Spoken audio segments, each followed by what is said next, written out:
Hello, my name is Jen and welcome to the Book Refuge. Today I'm bringing you some book recommendations from one of my favorite genres of books, historical romance. So just quick story time. You can skip right to here if you want to hear the recommendations. I have been reading historical romance almost longer than like any other genre. Of course, I read things in middle school that weren't historical romance, but probably starting in 9th grade, I started reading them. Me and my best friend, Shauna, we read them all the time. Like that was our main thing that we read. And I just love them so much. They're not as crazy as some genres of romance that I tended to get into a little later in high school, but I started with particularly one author who I actually only have one of her books here because I have found other authors that fit my personality more, but she still holds such a great place in my heart because I read her first. And so yeah, I have 7 different authors here that do historical romance. One of them is actually brand new to me. I just read her book last night. I'll get to that one soon, but it's what kind of prompted me to want to do this video. Because one of the things that I'm finding on Booktube is that I don't see tons of recommendations for historical romance. There's a few booktubers I'll link down below who do reviews for them. Off the top of my head, I can think of Bethany from Beautiful Bookish Bethany and Amanda from The Naughty Librarian. They read historical romance and they read a great mass of everything. Also Jess from Peace Love Books. She does a lot more contemporary and new adult, but she reads some historical romance too. And so I found them when I was trying to find other people to recommend historical romance to me, and there just aren't a lot of people on Booktube who do that.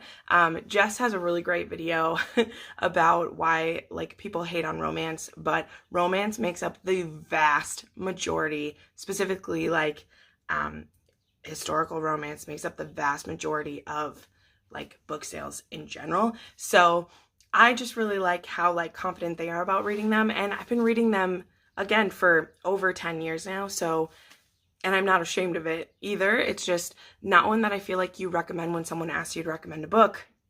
You're not generally like, ooh, read this Bodice Ripper. Like you just don't do that. But I wanted to make this video so people can find that. So anyway, enough blabbering. Let's get into it. And first, like I said, I'll start with the first romance author I ever read. Excuse me. And her first series that I ever read, which is actually the only series of her I still own, because she became quite problematic for me later on because she went through this phase. Her like older books were just not the best towards women. And granted, you could say that like Regency romances, women had it really tough, but my favorite kind of books, and a lot of them I'm going to show you, is where like females break that mold, or the men that they're with don't care about those rules. They just want the woman that they want and they don't care, and they treat their women well. I just really like that in historical romance. In contemporary romance, I'll read the bad boy all day, but anyway. Okay, enough talking. I'm serious. Talk about my rec now. So, Katherine Coulter, she's the first one that I ever read. Oh my gosh. The first one, I actually accidentally read the third book or the second book first. This is the first one. This is the Sherbrooke series. It started as the Sherbrooke Bride trilogy. And so there's the Sherbrooke Bride, the Hellion Bride, and the Heiress Bride. And this is about a family called the Sherbrooks. Douglas is the oldest, and he is supposed to marry this girl named Melisandre. Game of Thrones name. And he gets tricked into marrying her younger sister, Alexandra, by one of his friends. It's a confusing start to it. And so he is obviously really hurt because he's been infatuated with this woman and he was going to marry her, and he gets her. She's not an uglier sister, but not who he was expecting to marry. Alexandra goes along with the trick to marry Douglas because she's secretly been in love with him since he started courting her sister. And so she goes along with it. And he initially is like, well, I'm going to get this marriage annulled. We haven't consummated our relationship before he finds out. But Alexandra sets about winning him over. So again, this is a little problematic because Douglas is an ass. But you can also forgive him a little bit because he was tricked, and he like tries to be respectful, but he's really angry and he feels lied to by everyone, and he was. But of course, he doesn't punish Alex for this. He just is kind of rude to her. He doesn't punish her. And a few situations are a little awkward. So Katherine Coulter isn't someone I like pick up all the time. And a few of her other series and duologies were just really uncomfortable for me to read. Like a lot of like the consent is really bad in some of her other novels. However, the Sherbrooke trilogy, and then she ended up expanding it into, there's like 10 books in it with like the children of some of the people, got better / are much better than some of her other books. So I definitely say give her a try, but I'm specifically recommending this trilogy. And if you read other things and don't like it, that's not what I recommended. So there's that. And really, there's a place for all kinds of romance, right? Okay, so the next romance author, who I also read a long time ago. These two were ones I read quite a little bit ago, and I actually had gotten rid of this series, and then I found all 3 of them at a thrift shop, and I was like, damn, I'm buying those again. And that is Julia London. This is the first book in the Desperate Debutantes, and it's these 3 books. So the first one is called The Dangers of Deceiving a Duke. The next one is called The Perils of Pursuing a Prince, and the third is The Hazards of Hunting a Duke. And so this is this trilogy about these 3 sisters that they lost all their fortune, and they need to get creative. And one of them is a painter, and one of them is an author, and one of them is something else. Can't remember. I actually mean to reread these, but I just remember the sisters being so much fun, and I love whenever it's a family, as you're about to see, and if you've spent any time on my channel, you might know of another family I'm going to talk about soon. But I just love like the banter. Really, that's what I'm in for when I'm reading historical romances, is I don't want them to be dark. I want them to be fun. Contemporary romance or like new adult, that can be dark and it's fine. But in historical romances, I don't want to cry or be sad. I just want them to meet, to flirt, to break social norms, to get married and have babies. That's what I want. And this series is great. So this one specifically is about Lady Phoebe Fairchild, and she has had to start selling clothes to make money for her family. And then she meets William Darby, the Viscount of Summerfield, and she's going to design dresses for her sisters, and they end up falling in love. So super cute. But anyway, love it. The next author that I've read a ton of, and she was someone I read a little later. I think that Shauna and I got into her in college, probably. Yes, because I remember finding all of these books at a thrift store when I lived in Duluth, Minnesota. And for this author, I specifically picked a random book in this series because this was my favorite one, and that is When the Duke Returns by Eloisa James. It's hard to see the cover. I love Eloisa. I've read all of her books but 3, which I previously just bought. They're going to be in a haul soon that I'm doing. I realized that I was missing 3 of her books because I'd read like everything she had out, and then I've been reading her newer books, but there was a series she put out in the middle that I missed. But anyway, this one is about Lady Isidore, and she was married by proxy to Simeon when she was a child, and then he was away on adventures and doing these different things, and so she's been married to this guy her whole life, but they haven't consummated their relationship because she was a child when they were married to each other, and then he's been gone all this time. So he comes back home, and he's a little like shaken by the adventures he's been on. He does a lot of crazy things like exercise, which is funny because everybody's always super sexy, and they never seem to work out. You wonder why. But he actually goes like running every day, and it's crazy. And so he wants an annulment. He's not going to marry her. And this is like going to ruin her family if he annuls her. Like she's supposed to marry this guy. And so she ends up trying to seduce him because if they consummate the relationship, he can't get an annulment. So When the Duke Returns by Eloisa James, one of my favorite by her. I also really love her fairy tale series. Like there's one based on... and her Desperate Duchesses series is really great too. But there's one based on The Princess and the Pea that I like, one based on Beauty and the Beast, one based on Cinderella, and they were all really good. But this is my favorite of hers. So good. It's a bit of an older one. All right. Okay, let's get to my favorite lady. And of course, I have 2 books for her because I have read every single book that this woman has written. And that is Julia Quinn. I'm currently rereading this series. Oh my gosh, guys, my heart. Like, if there's one historical romance that I could recommend you, it would be this book. So good. This is The Duke and I. Ooh, the fancy covers on the back. This one's risky because it's not in the bodice ripper inside. It's straight on the back. So if you read this one in public, it's there. This is the beginning of the Bridgerton series. This starts with Daphne, who's the oldest girl, but she's the fourth in line of this whole family. That is Anthony, Benedict, Colin, Daphne, Eloise, Francesca, Gregory, and Hyacinth. And I just read the fourth one, which is Colin's book, and that's in my wrap-up for last month. I love this series. This is about Violet.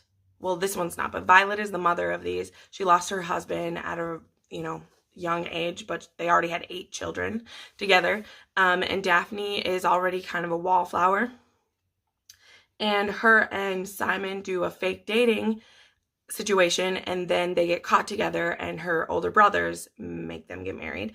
And he's fine with this, except he doesn't want to have any children because he wants to spite his father, the Duke of Hastings, who is dead, because he didn't accept Simon because Simon had a stutter. And even though he was perfect at everything except he had a stutter, his father called him a failure and treated him really badly.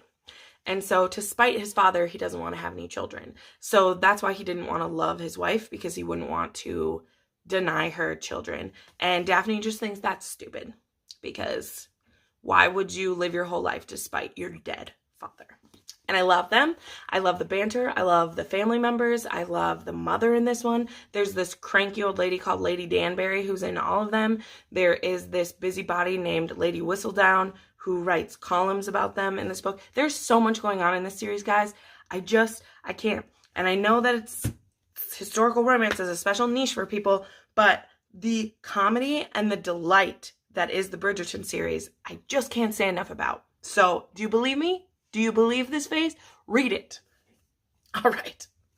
I'll calm down now. So, to tell about another one she reads, this is actually her first book she ever wrote, and it is called Splendid, and this is the start of a trilogy. It is Splendid, Dancing at Midnight, and Minx is her first trilogy that she wrote. And so this one is about an American heiress named Emma, and she is in England visiting some friends, and she ends up accidentally pretending to be a servant around Alex, and then he goes to his friend's house, who they have a mutual friend, and he realizes that she's not a servant, and he had been like having indecent thoughts about her and like really liked her, and so they end up having a thing. And that's a really bad explanation, but I love this trilogy. I love the characters. I love her dialogue. I love everything. And I'll stop crooning about Julia Quinn now. Okay? I'm done. Moving on. Ooh, here is one to throw you for a loop. I really love this book. This is in the middle of a series, actually, because I've only read one book I've only read this book. I have 2 others that she's written, and I haven't read them, but this is In Want of a Wife by Jo Goodman. And this is a cowboy romance, which I don't actually read a ton of, because really like Regency romance is where my like sweet spot is for these. But this one is so great. This is about Morgan Longstreet. He used to be a bank robber, basically kind of with like a Jesse James crew, and he decides to hang that up and become respectable. So he takes some of his winnings and he starts a ranch, and he needs a wife. So he puts in an ad, basically, and he starts conversing with this girl named Jane, and Jane kind of tricks him by using a picture of her sister, who is completely different from her. And so she meets him at the train station, and he realizes, of course, that she's literally catfished him. Like, it's catfishing in the Old West. And it's more so because he was looking for this, like, strong, like, tough woman, and that's what her sister looks like. And Jane is more petite, and just, he feels like not prepared to be a rancher's wife. And Jane proves him wrong. And they have a really sweet, you know, it's basically an arranged marriage story. It's just they arranged it themselves, but it's still like marrying a stranger. And I love it because it's a little, you know, it's got a Little House on the Prairie feel. It has some danger because the secrets of his past are not gone. And also, both of them have secrets. I don't want to give everything away because the reason this is on this list is because he has some secrets from his past and she has some from hers that have led them to both want to start new lives. And there is some trigger warnings that I feel like are spoilers. But there is like sexual assault trigger warning. And there is sexual abuse of a young man. So there we go. I don't know. But I feel like I need to put those in there. But they're what make this story so compelling and more than just another romance. Like, that is why I keep this, even though I've read another book of hers and I didn't really like it.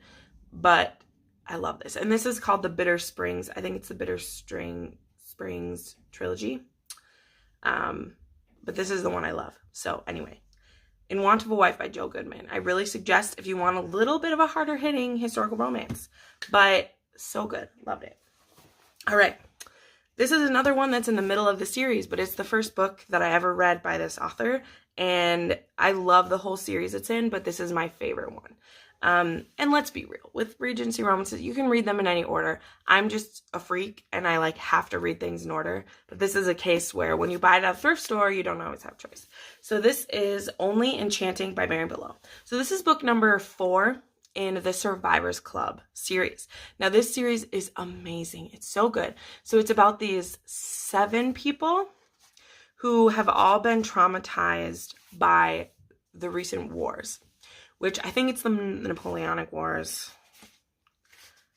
It doesn't have a time, doesn't have a date in here. But they have started this Survivors Club where they meet once a year and they talk through their trauma. And they used to meet all the time. Like, they all lived at this one duke's home while they were convalescing. And there's a woman and 6 guys, and they are all healing. Like, they all have different problems. Like, one person can't walk. One person is blind. One person, she has horrible PTSD because her and her husband were spies and she was tortured. And the man in here, his name is Flavian, and he has a stutter. And he ends up marrying Agnes Keeping. And he kind of marries her to get back at someone. And she feels like there's that kind of misunderstanding trope, which isn't my favorite, but this set me on the course to read this whole series, which was amazing. It's about PTSD and it's beautiful. Oh, so all of the survivors have one. It starts with, I'll tell you what it starts with. It starts with the proposal. And then there's 8 of these books total because the 7 people and then the Duke who took them in, he also has one too. I love this. I've ended up reading a lot of Mary Below. I really like her as well. Her current series going right now is about this family. What's it called? It isn't in this one because this is an older one. But I'm currently reading a series of hers that I really love. Me and my sister really like her. So this is, heartburn. Random. So this is also another one that's a little more hard-hitting. There's no trigger warnings in this one. Some of the other books do. There's like torture in one. There's rape in one. There's battle scenes in another. But this one, Flavian is more, he's traumatized by what he's seen, but it's a stutter. And he's coping better than I think a lot of the other ones are. But really great series, The Survivors Club by Mary Below. Oh, and then finally, who would have thought a recommendations video would be so long? Well, I thought that because I'm talking about one of my favorite things. And now we get to the book that I just read last night and prompted me to do this. I've been seeing these books suggested by the Naughty Librarian ever since I started watching her.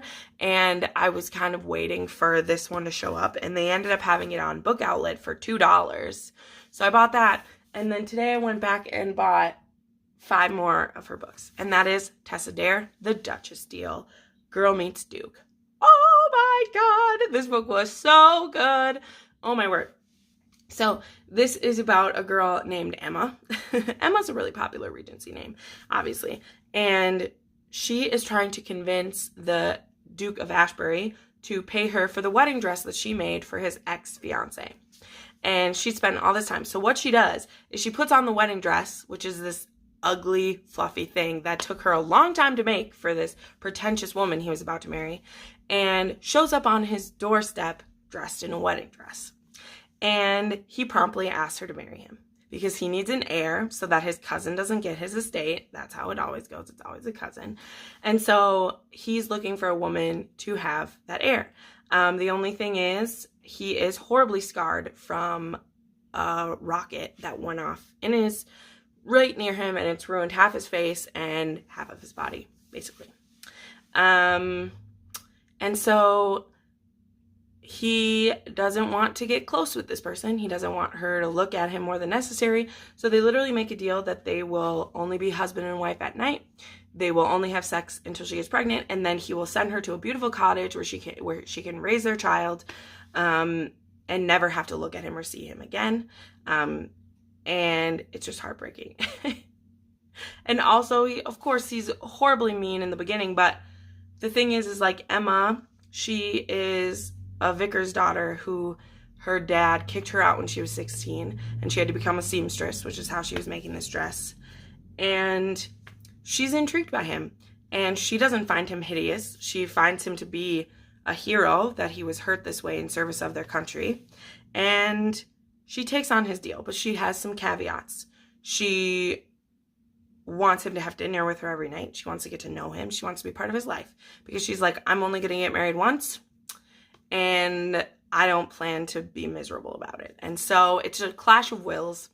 He is super snarky to her in the first meeting because he really is just looking for a broodmare. He's looking for a convenient body to have a baby with and then be left in his grony life. However, his entire staff is conspiring against him, and they want Emma to make him fall in love with her because they want him to be happy. Oh my gosh. It's so good, guys. So he's super crude in the beginning, but Emma takes that and she sees what's underneath it, and she's like, game on. It's so good. It's so good. It's spicy. It's sexy. It's sweet. There's a little bit of Batman action because Ashbury, he is kind of a vigilante, which I won't go into detail with, but that just got thrown in there, and I was like, what the crap? It was amazing. So, oh my gosh, this is so good. Like I said, I went and bought 5 more of her books, including the sequel to this one, but Amanda gave me a couple recommendations about where to go next. But basically, I'm excited to go on a book binge with Tessa Dare, because romances like this, that's what's so great. They're such a great palate cleanser for all the fantasy that I read, and I can read them in like 2 hours. So like last night I finished The Great Hunt, which was really intense and amazing, but I'd been reading it for 20 days and I was just exhausted. And then I picked up this book and I read it in 2 hours, and I'm excited to read again. And that's what I love about it. So thank you for watching this recommendations video. These are some of my favorite Regency romance authors or historical romance, and I hope you give them a try. Let me know who your favorite authors are. I am totally in Tessa Dare mode right now, but I would love to hear some of your favorites. I love really great dialogue, saucy heroines, and fun situations. So drop some recs down below, and I make new videos every Monday, Wednesday, and Friday, and you can watch some more right now. Bye!